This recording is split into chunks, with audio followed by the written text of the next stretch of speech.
And it's a pleasure now for me to introduce JD Bergeron, who is the CEO of the International Bird Rescue.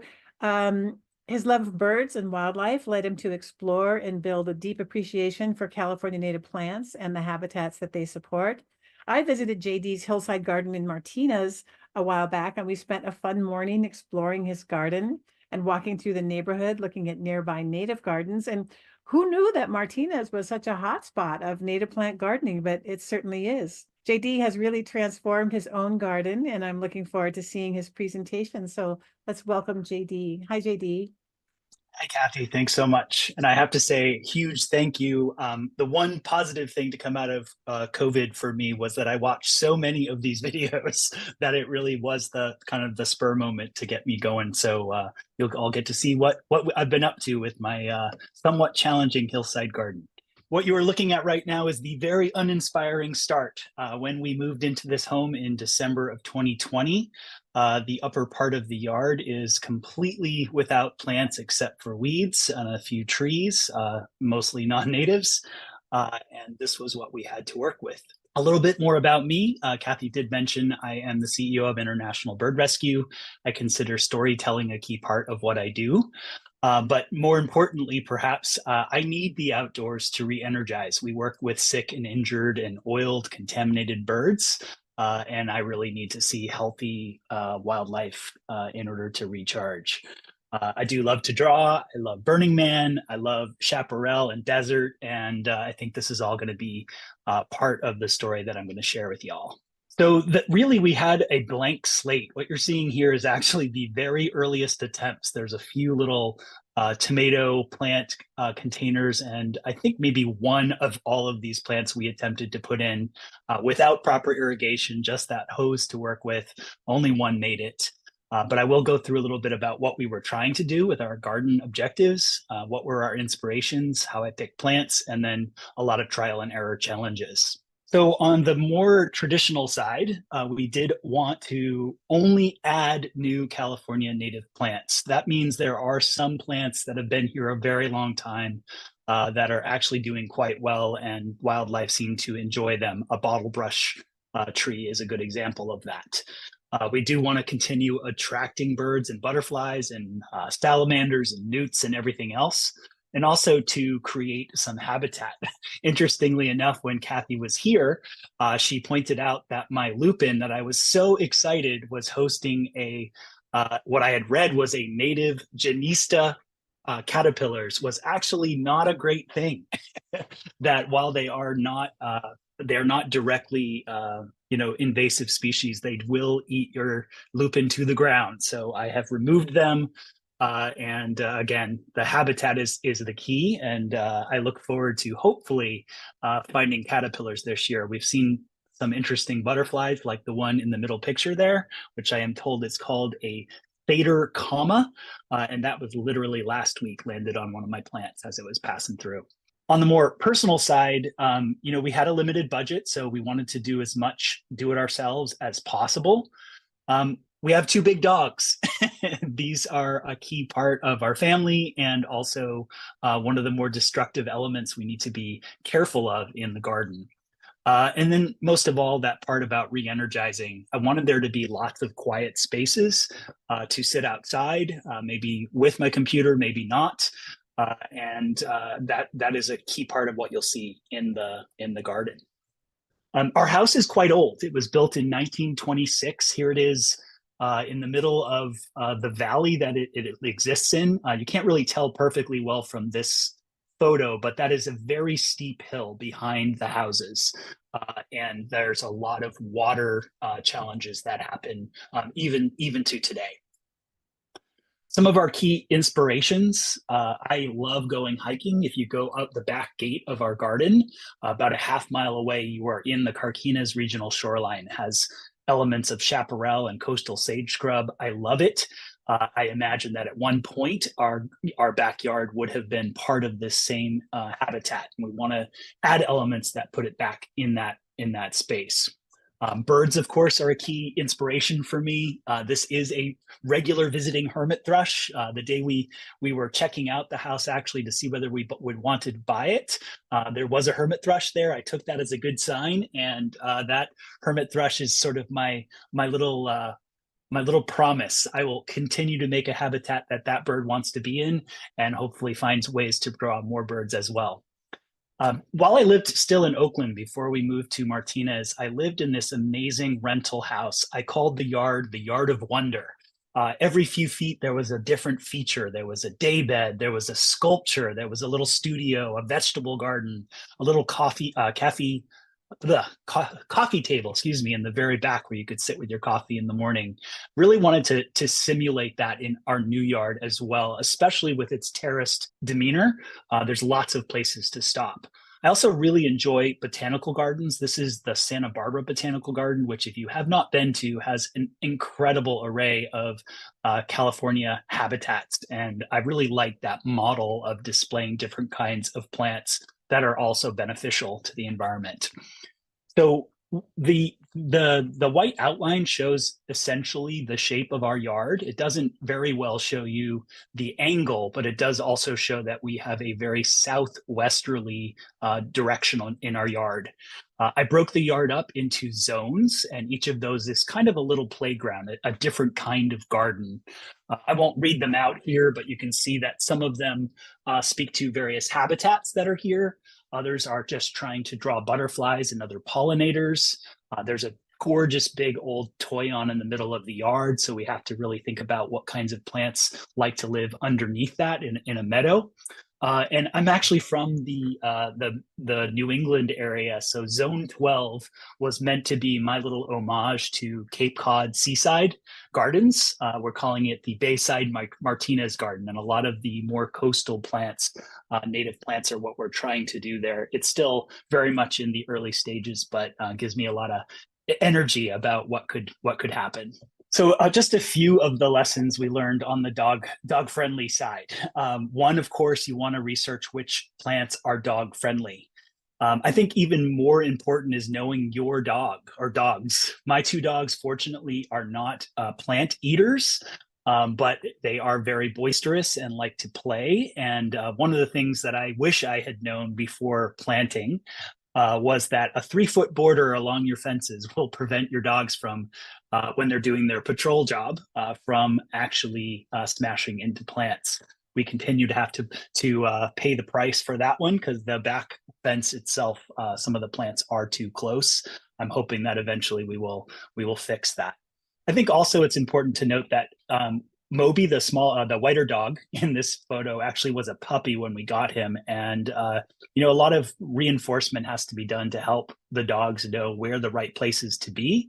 Unfortunately, the picture on the right-hand side shows that Moby really hates gophers, and he is often looking to dig out the gopher runs, which has been rather problematic for us because that's not something you can easily teach a dog. On the choosing plant side, we do have a heavy clay soil, which is something we always have to keep in mind.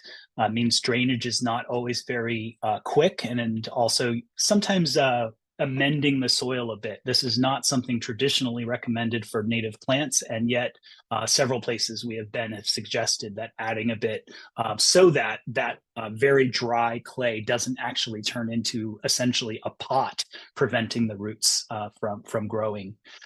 Erosion control obviously was a key part of it. Learning a lot about sun and shade. And actually, if you look closely at that photo, you will see two ceanothus. They're Julia Phelps ceanothus. The one on the right-hand side of the photo is larger, is in the sunlight more of the day, something I did not notice until the results of this happened. The one on the left had many more flowers in its first season, never grew, and actually eventually died. It was catching shade from a few different directions during the day and seasonally, and just wasn't getting enough to thrive with. Also wanted to make sure, of course, our plants were productive for wildlife. I am a huge fan of flannel bushes.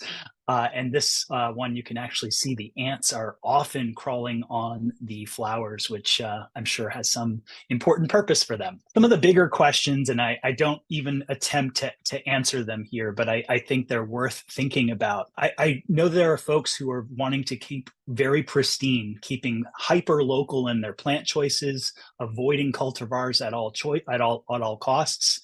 We've experimented quite a bit. I really do love the idea of things looking as close to the native surrounding areas as possible. And yet most of those areas are in fact disturbed land because of cattle and human development. So we're doing a little bit of both. I think also be really careful doing your research. And don't trust everything you read. For a while, when I was first shopping around, I was really paying close attention to the full sun, part shade, full shade, etc.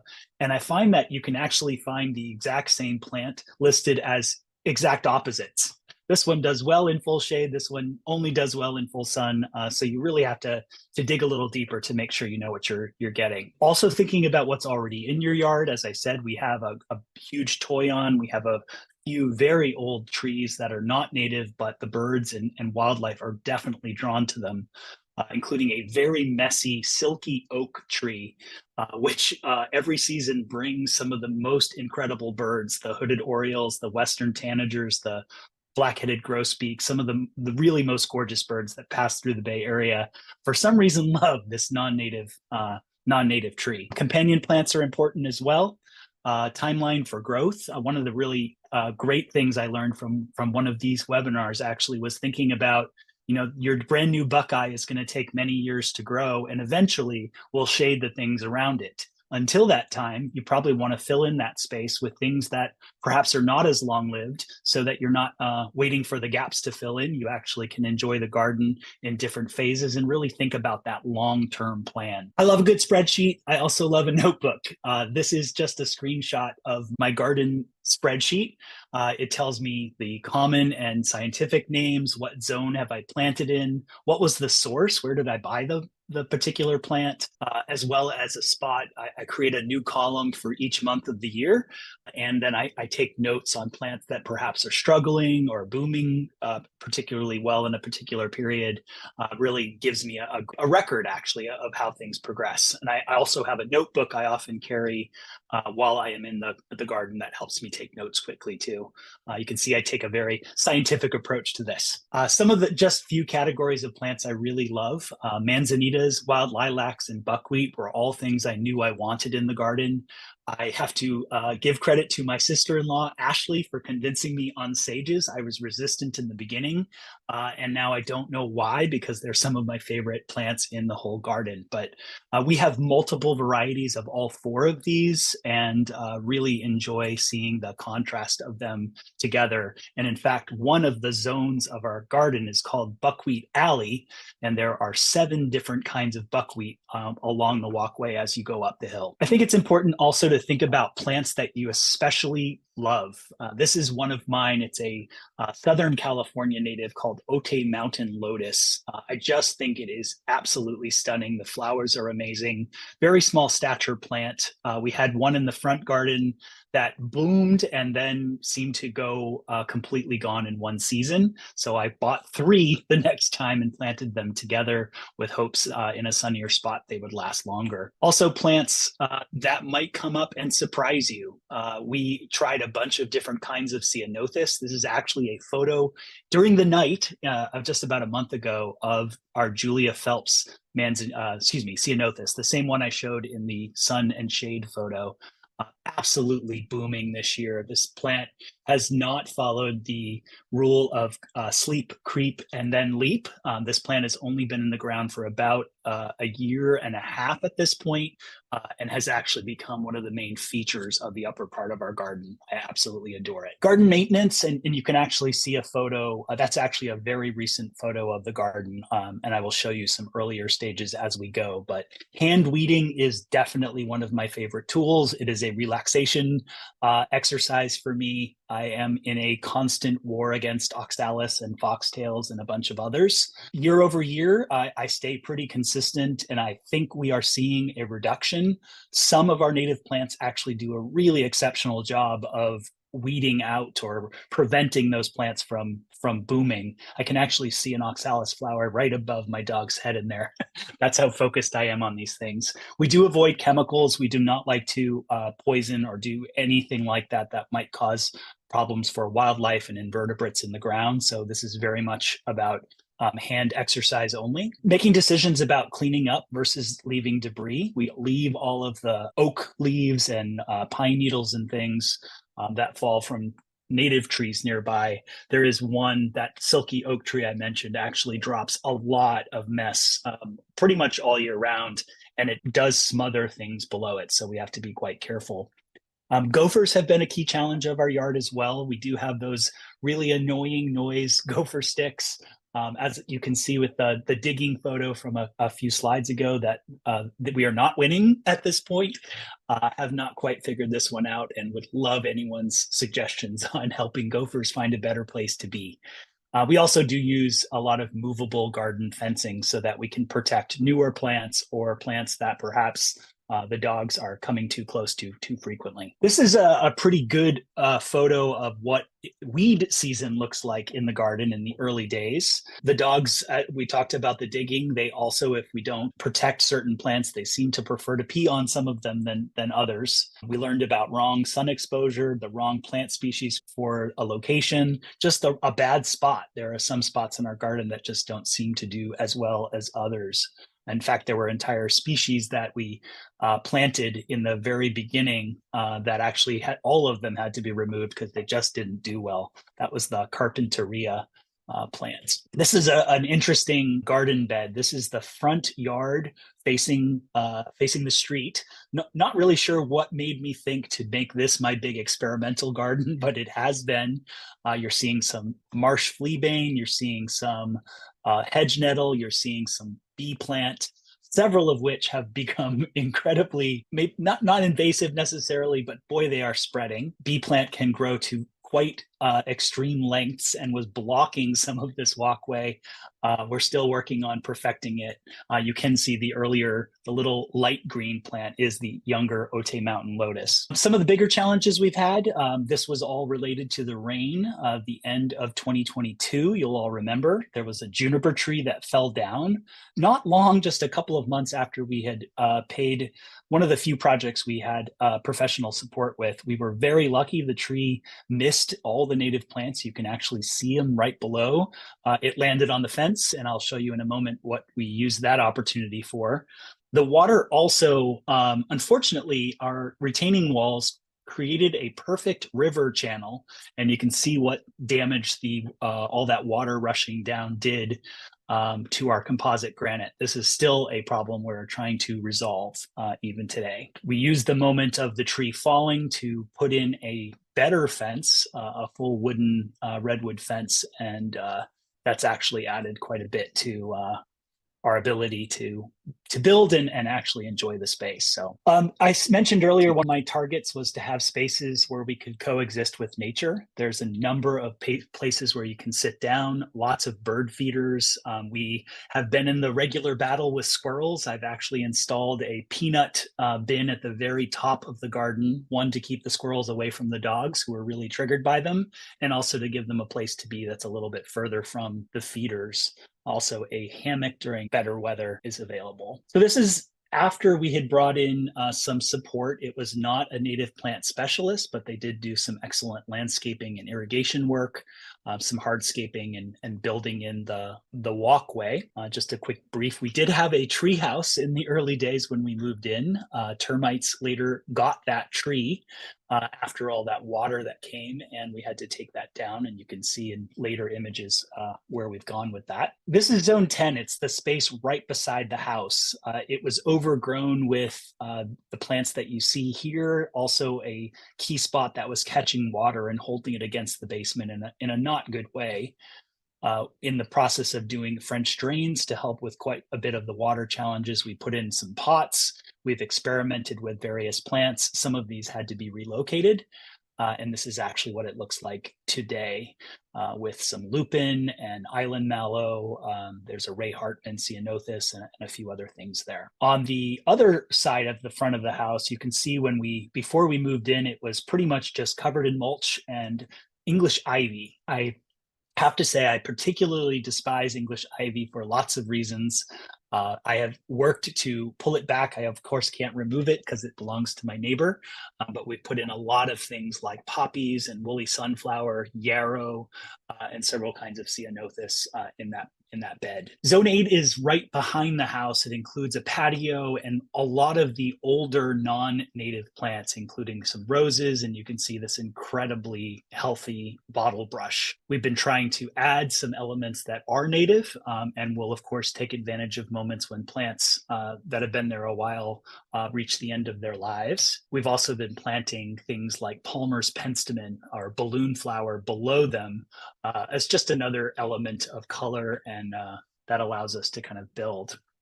Underneath the bottle brush had been a largely shady, sometimes during the day sunny, mostly ferns and weeds were in there. We have added some woodland strawberry and snowberry, and a few other things, and are really happy with that progress. Here's just a little glimpse of Buckwheat Alley, two different kinds of buckwheat side by side. That photo was actually taken this morning when I realized one of them was flowering or about to flower for the first time.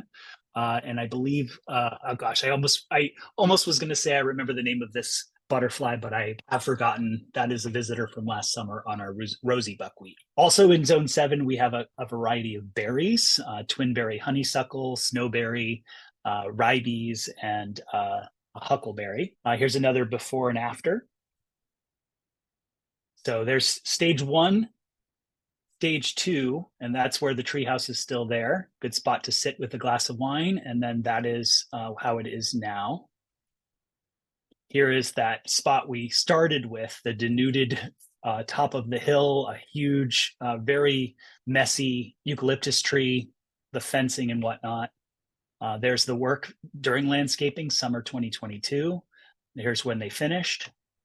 And here's a video that shows what it looks like now. Again, some things have proven to be incredibly lush and quick growing. Point Sal sage has been one of my favorites. Other things are going a little slower. Here's the California chaparral. Again, that Julia Phelps I mentioned a few times during my talk. I can't do a talk without mentioning birds. It's quite unusual for me to give a talk that's not just about birds. So here's just a short list of the birds that we see pretty regularly in our yard, as well as some blooms of some of the plants we've seen. Hermit thrush will always have a special spot. So that's why that one is highlighted, and a few other blooms, Butilon, and we do have some pipevine, which I'm hoping will be big enough this year to bring pipevine swallowtail.